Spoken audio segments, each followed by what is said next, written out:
Morning everyone, how are we doing? Today I figured we'd go over some cool details that we already know are confirmed to be coming in Assassin's Creed Valhalla. So jumping right into this, we're going to get changes to the progression system with the goal of avoiding progression walls. The new system will prioritize power gained through things like skills over numeric levels. So in other words, no more having to go to a certain area, enjoy the story there for a bit, and then be underleveled for another area, having to grind and do a bunch of other side quests that you care less about otherwise because you just want to continue the main quest, for example. So this is going to let us explore the world without having to worry about overpowered enemies. And Ubisoft does their homework with these games, right? That's usually a big compliment that they get for these games. I mean, just look at Assassin's Creed Origins. When it was releasing, you saw articles being written about how even certain professors and teachers were using it in their classes, and if you play Assassin's Creed Odyssey or Origins, you can see a lot of historical details and different things that they paid attention to.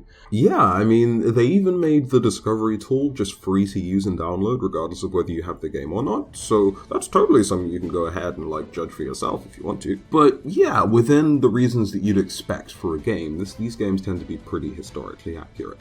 So having the freedom to explore the world is of course a massive plus. The story will follow on from Odyssey's DLC and will conclude the story started from Origins. So the Hidden Blade will be shown instead of being hidden thanks to Eivor's cultural pride, right? That comes from things like the honor around having a kill and the honor around showing your weapons and all of that sort of thing within the culture of the time. Eivor's Hidden Blade will instantly take down targets in one hit if you're being stealthy about it, just like in earlier Assassin's Creed games. So, in other words, no more having to upgrade your Hidden Blade to keep it one-shotting things and, useful in that way. So yeah, so if you played the older games where it was a thing where you pretty much one-shot people, that's coming back.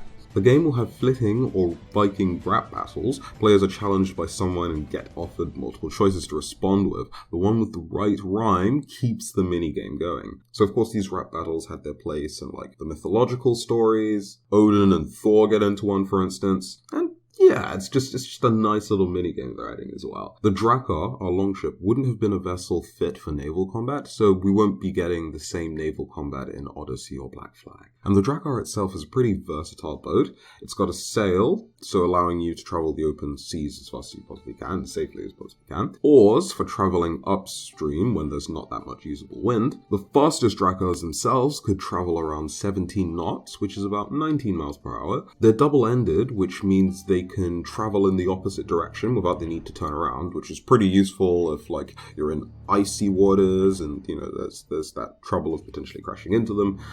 And these were ships that the Vikings traveled the world in, and the design was even picked up for use for centuries by other cultures even. So yeah, pretty good ships. We can have 8 companions on the Drakkar and summon the ship along the sea or near water. Pretty similar to how we're doing it in the other Assassin's Creed games, though it might be a little more inaccessible compared to Odyssey. We're going to be at some sort of advantage when we're closer to our longship, and we'll have access to our crew among other advantages, but we won't have access to those advantages the further inland we go. So that should make for an interesting mechanic there in terms of making the game a bit more tricky. Malak Tefaha, head of communications at Ubisoft Middle East, said that Ubisoft is taking on board feedback about the length of the previous game, so Valhalla should be shorter than the previous games. How Long to Beat's length tracker put AC Odyssey at around 40 to 125 hours to beat, depending on how much of the content you do, of course, just as a point of reference. But naturally, of course, with more things like more condensed quests and things like that, hopefully that will mean the overall quality of all the side quests and all the quests in the game will go up. So the game's coming to current-gen consoles and PCs, as well as next-gen systems, and the smart delivery feature will mean that you'll only need to buy the game once to have it on both generations of consoles. Oh, yeah, that's nice. Valhalla's going to put you in control of Eivor, the Norseman, who will command his clan from Norway to England, looking for a new home, during the 9th century. Time of a lot of Viking activity on what's now England. And by a lot of Viking activity, I of course mean, this is the time of the Great Heathen Army. A lot of conflict and violence, and not particularly pleasant stuff. Eivor can be male or female, but unlike with Odyssey, his choice won't have much of an impact on the narrative, meaning the character will have their own story. You can customize war paint, tattoos, and things like that, and your settlement will have a tattoo parlor. So yeah, change up the look of your stomach. A bird companion is back in the form of a raven, but this time it'll have more abilities. And considering how important ravens were to Viking culture and society, you have the head god, right, Odin, who has 2 ravens that are his companions, who are called Thought and either Memory or Mind. If you were to starve a raven, you were considered to be a fool, or as foolish to starve a raven,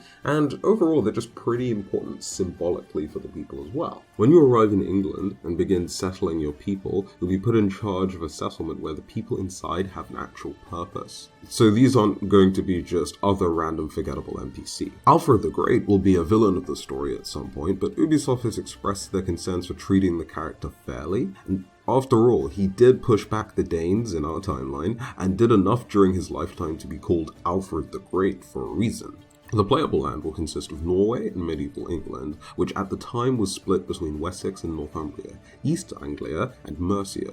There'll be more areas than just these, but these are the main areas. We'll be able to go back and forth between Norway and England as we please, and after a short time in Norway, this clan are eventually driven out of Norway to seek life elsewhere for political reasons, for a matter of survival, and for narrative-driven reasons as well. But before its unification in the 9th century, Norway was divided into a bunch of small kingdoms and territories where there was a lot of conflict, disputes, and things that would make life naturally trickier than, well, actually, to be fair, at the time, not necessarily much more trickier than elsewhere, but, difficult. The game's called Valhalla because it's a place of glory that's meaningful to the overall journey of Eivor. Like Edward from Black Flag, Eivor will be like an outsider looking in from the beginning of the game, so he won't be born into, the conflict between the Templars and the Assassins or any of those sorts of things. Ubisoft will be trying to connect all of the games lore-wise of this one to make actions of the previous games feel more connected to this one.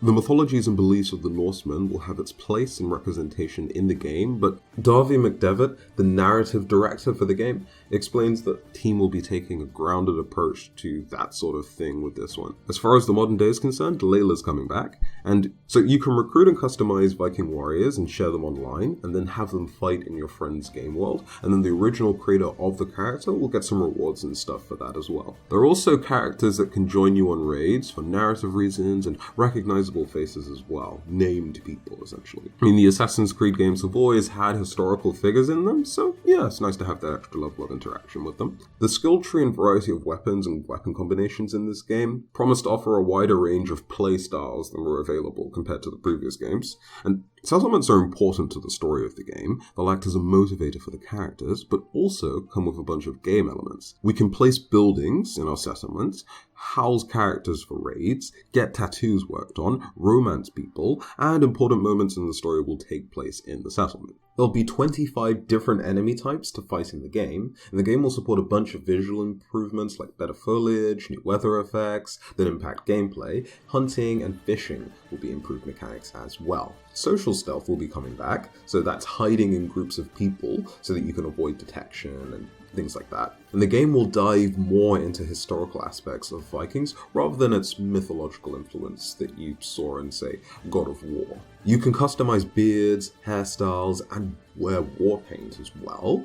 Gear is broken up into gear pieces, and separate parts can be added to Eivor. Gear can be upgraded, and as you do so, it changes visually, just like in other games. And as this is done, you can change the look of the gear whilst retaining its capacities as well. The hood can be put on and off manually, and it will have effects on the gameplay when you do this, so this will help out with enemy detection levels, and your Raven can help you to distract enemies if you need it. Even though you can affect other players' worlds through characters you can create, the game won't actually have multiplayer just like Origins and Odyssey. Dialogue options are coming back from Odyssey though, and nailing combat was important to Ubisoft, bringing a steady and satisfying sense of impact for each swing of a sword or an axe was important to the game's conceptualization, which is great to hear because it feels really good in like For Honor when you actually land those heavies on Raider, say, or well, any character really. So yeah, dual wielding will be pretty liberating in that you can wield a two-handed weapon in one hand or have two shields if you want to, so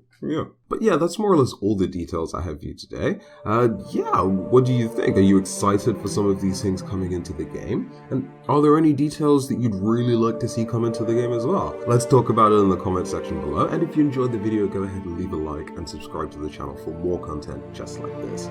But till then, have yourselves a fantastic day, and I'll see you in a few.